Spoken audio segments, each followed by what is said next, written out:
Hello everyone, চলছে Microsoft Excel series এবং আমি হাফিজ তাহমিন আছি আপনাদের সাথে। গত পর্বে আমরা হোম মেনুর যে সেল এবং এডিটিং অপশনগুলো আছে এই অপশনগুলো কিন্তু দেখেছি এবং আজকে আমরা চলে যাব ইনসার্ট মেনুতে।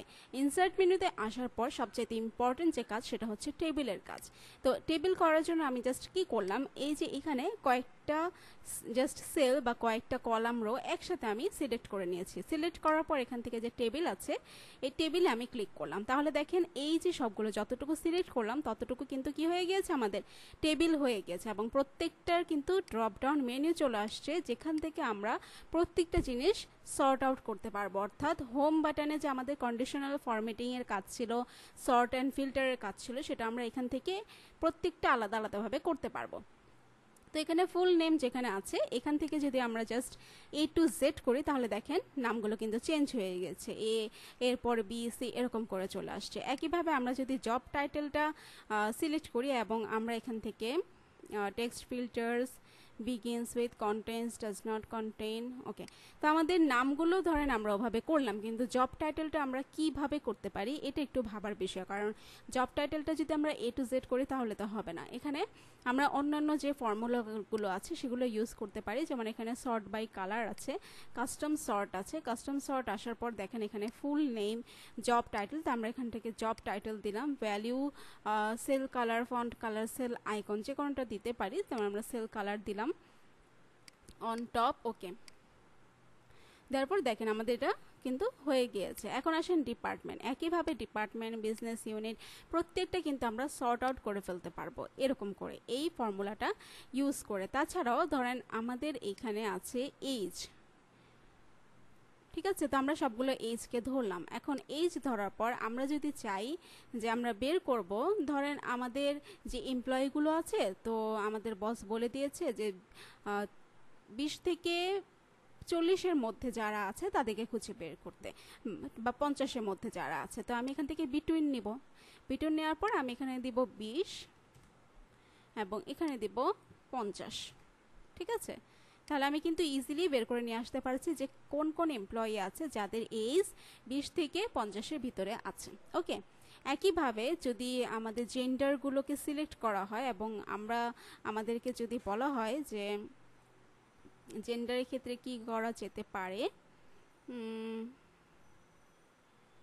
ওকে, জেন্ডারের ক্ষেত্রে এটা বলা যেতে পারে যে যত ফিমেল এমপ্লয়ি আছে তাদেরকে খুঁজে বের করে আলাদাভাবে সর্ট আউট করতে। তো আমি এখান থেকে ডুপ্লিকেট ভ্যালুতে দিব, দেওয়ার পর ইউনিক, আচ্ছা এটা দিয়ে কাজ হবে না, ঠিক আছে। মেল এবং ফিমেল বের করতে হলে সেটা আবার আরেক জায়গা থেকে করতে হবে। যেমন দেখেন কন্ডিশনাল ফরম্যাটিং দিয়ে আমি এখান থেকে নিউ রুলটা যদি দেই, নিউ রুল দেওয়ার পর টু কালার স্কেল, আচ্ছা নিউ রুলও আপনারা দিতে পারবেন এখান থেকে, অসুবিধা নেই।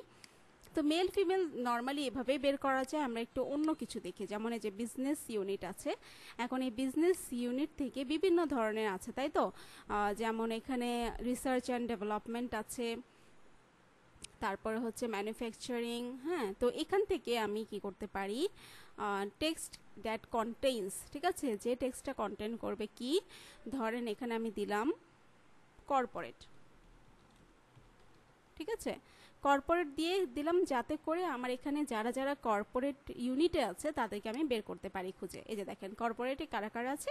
একইভাবে কিন্তু আমি মেল বা ফিমেলও এভাবে করেই বের করে ফেলতে পারবো। আচ্ছা, তারপর আসেন আমাদের এখানে ডিপার্টমেন্ট আছে কিছু, সেলস, তারপর ফিন্যান্স, ইঞ্জিনিয়ারিং, ওকে। এখানে আমরা কোন রুলসটা দিতে পারি আমি একটু ভেবে নেই এখান থেকে।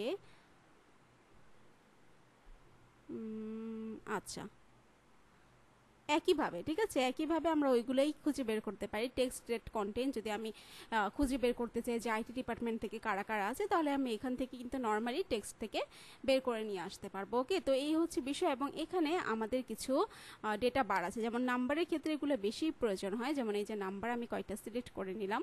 এখন সিলেক্ট করার পর এখান থেকে দেখেন হাইলাইট সেলস থেকে যে বা এই যে ডেটা বার্স থেকে যে আমি এগুলো বুঝতে পারবো। কারণ কি, এটা হচ্ছে এই ডেটাগুলো বা এই কালারগুলো দিয়ে কিন্তু আমি দেখতে পারবো কোনটা বেশি আছে কোনটা কম আছে, ঠিক আছে। একইভাবে যে গ্রেডিয়েন্ট কালারগুলো আছে আবার সলিড কালারগুলোও কিন্তু আছে, এগুলো থেকেও আপনি বের করে বা দেখে বুঝতে পারবেন যে এই হচ্ছে যত বেশি আছে তার মানে এজ তত বেশি, এই বারটা যত কম বা কালারটা যত কম আছে ইয়েটা তত কম। আইকন সেট, এখান থেকে আপনি আইকন সেট দেখেও বুঝতে পারবেন যে এখান থেকে কিছু আইকন সেট দেওয়া যেতে পারে, এগুলো দেখেও কিন্তু বোঝা যাবে, ঠিক আছে।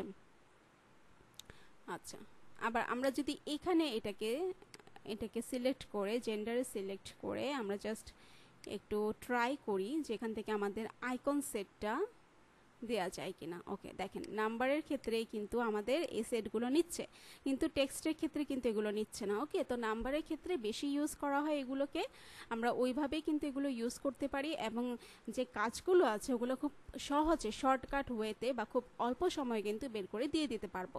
যে আমাদেরকে বলছে এই বয়সের মানুষকে খুঁজে দিতে বা এগুলোকে আলাদা করতে, কোন কোন ডিপার্টমেন্টে কারা কারা আছে বা এই ডিপার্টমেন্টের মানুষগুলোকে একসাথে করতে, এইরকম কাজগুলো কিন্তু আমরা সহজেই এই টেবিলে দিয়ে বা কন্ডিশনাল ফরম্যাটিং দিয়ে আমরা কিন্তু করে ফেলতে পারবো।